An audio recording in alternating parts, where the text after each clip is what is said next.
most of what I'm talking about actually came out of the earlier generations' interrogation of, contestation of the terms of knowledge production in universities. And the idea was that knowledge production, access to knowledge production, the ability to create a group of intellectuals who are actually engaging in the process of rationalizing our ongoing efforts to reform society, of contesting the ways in which racial stratification was justified.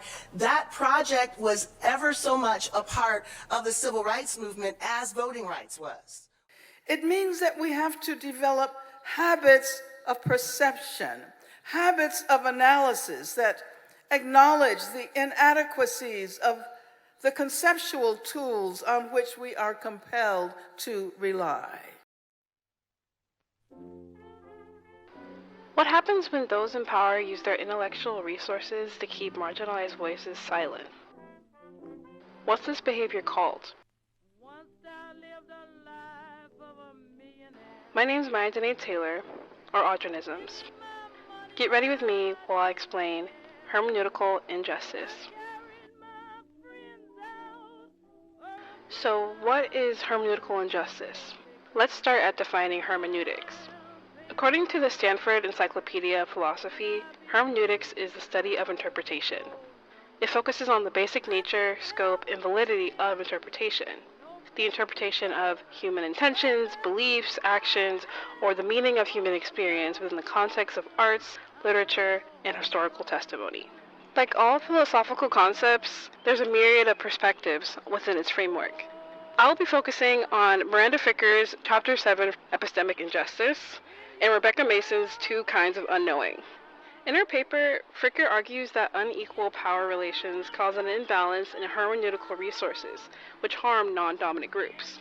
Through her paper, we can define hermeneutic injustice as the systematic oppression and invalidation that causes many to develop a hermeneutical lacuna or gap.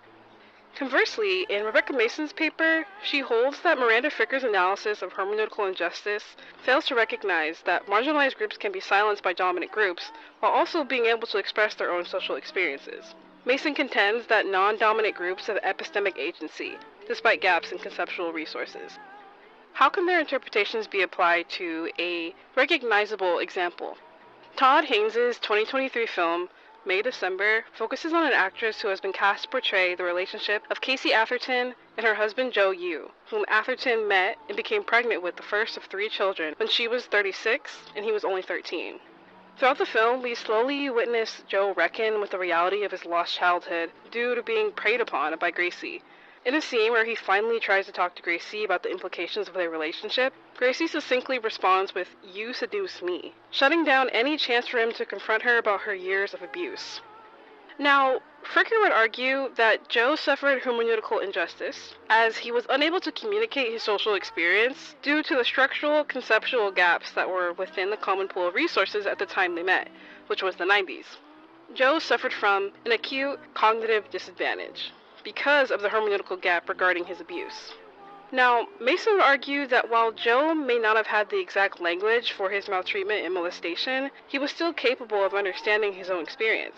He was a victim of hermeneutical injustice because of the willful hermeneutical ignorance of Gracie, who was in the dominant position with epistemic authority. Gracie doesn't want to know or understand Joe's pain. Why can't we talk about it? If we're really as in love as we say we are.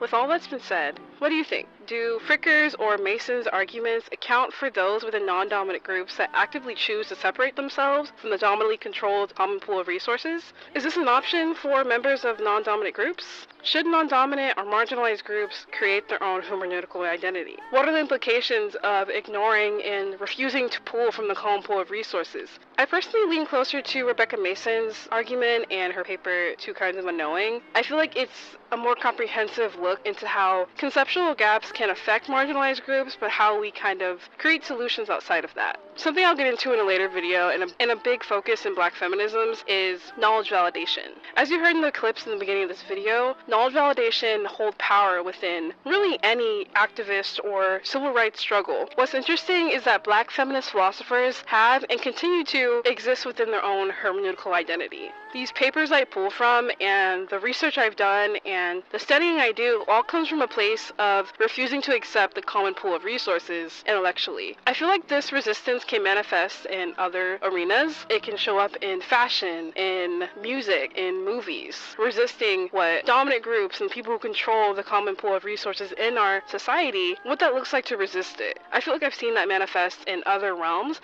outside of just like philosophy and Black feminist framework.